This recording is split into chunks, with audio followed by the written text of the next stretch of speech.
Essa é a lista de fundos imobiliários de renda urbana ordenados por tamanho. Então aqui são os nossos, deixa eu ver, 3, 6, 9. São os nossos 9 maiores fundos imobiliários de renda urbana. Eu quero já fazer a observação de que eu coloquei um asterisco aqui em dois fundos, ó, o ALZR e o SEQR. Eu fiz isso porque a gente poderia debater aqui se eles são realmente renda urbana ou não, se eles são muito híbridos, não são. Então, assim, um ponto importante. Renda urbana não é um termo oficial, não é um termo que a CVM falou que existe, não é um termo que a Ambima falou que existe, não está na lei, não está na regra, não está no regulamento necessariamente. Renda urbana é um termo popular que foi dado para colocar ali uma classificação em certos tipos de fundo, para você entender de forma rápida e simplificada qual é a estratégia desse fundo. Então, eu posso dizer, na minha opinião, que um fundo é renda urbana, ao mesmo tempo que você pode olhar e falar, olha, eu acho que não. Na minha opinião, é outro tipo de fundo, não é renda urbana. Então, assim, a gente pode discutir aqui, e os que eu diria que tem abertura para discutir é o ALZR e o SEQR, porque eles têm mais de outros tipos de imóveis, como galpões, principalmente, que poderiam dizer que eles são realmente fundos híbridos de tijolo e não renda urbana. Então, deixei ali a título de curiosidade, na minha opinião, podem ser categorizados como renda urbana, mas se você discordar, tá tudo certo, não tem problema nenhum. Realmente eles são bem híbridos. Mas vamos lá. A gente tem aqui quatro principais fundos imobiliários nessa categoria, que seriam o HGRU, RBVA, TRXF, ALZR. Inclusive, essa aqui do ALZR, depois eu tenho que conferir que ele fez uma emissão recentemente. Esse número talvez esteja desatualizado. Depois eu tenho que confirmar. Deixa eu ver aqui rapidinho. Não, eu acho que está certinho já. É isso aí, acho que está certinho. Então vamos lá. Quatro fundos que são os principais dessa nossa categoria. HGRU, ele é o que praticamente inaugurou essa categoria. Ele foi o primeiro que realmente ganhou volume, que ganhou presença, que colocou até no nome. O RU, inclusive, significa renda urbana. Então, ele foi o primeiro e ele acaba sendo até o maior hoje. O RBVA, esse daí, ele nasceu como fundo de agências bancárias. Ele era o AGCX, que era da Caixa, e também era o SAAG, que era do Santander, os dois se uniram.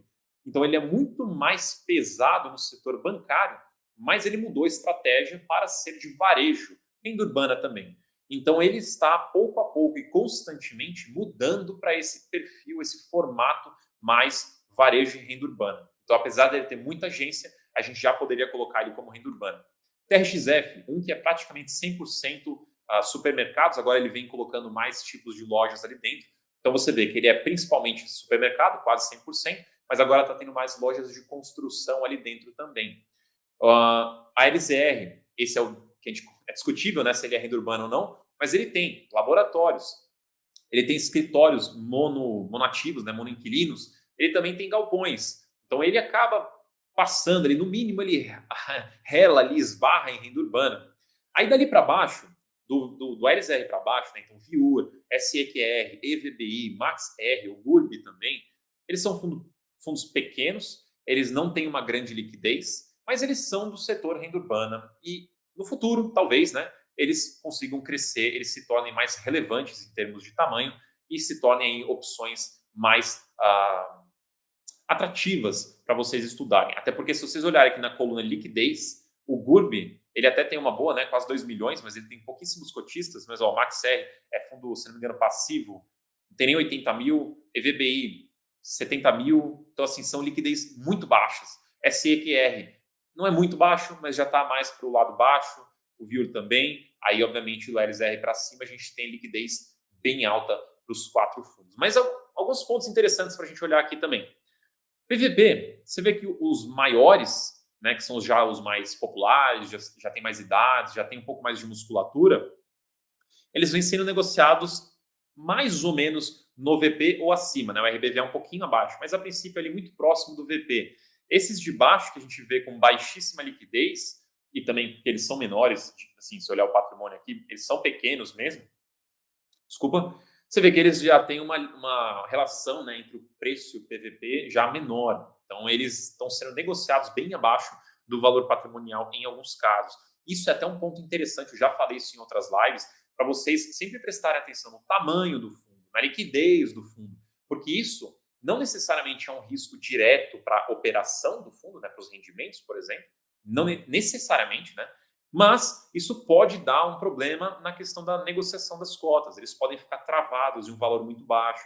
Quando eles têm uma liquidez muito baixa, acaba ficando difícil também destravar esse valor e voltar para o valor patrimonial. Então tem um ciclo vicioso difícil de sair aqui quando você tem uma baixíssima liquidez e você está sendo precificado lá embaixo também.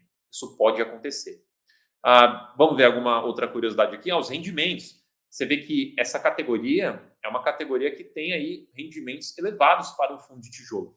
Só que aqui eu sei que tem muita gente que gosta de olhar de cara o maior dividend yield. Então eu já falo aqui, tenha calma e cuidado ao olhar apenas o dividend yield, porque você pode ter algumas visões distorcidas. Eu vou citar duas aqui que tem fatos, ganho de capital, né? Fatos esporádicos, não recorrentes. RBVA, ele está com 12% ao ano aqui, mas ele vem fazendo vendas de imóveis constantemente ao longo do tempo, ao longo dos últimos meses, e deve continuar.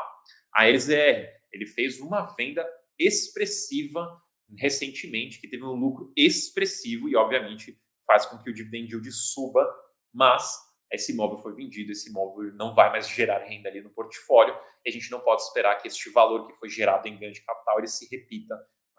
Ele pode se repetir no futuro, no longo prazo, mas não no curtíssimo prazo. Não é algo sensato. Outros aqui que você consegue ver com valor alto são que estão sendo negociados muito abaixo do valor patrimonial.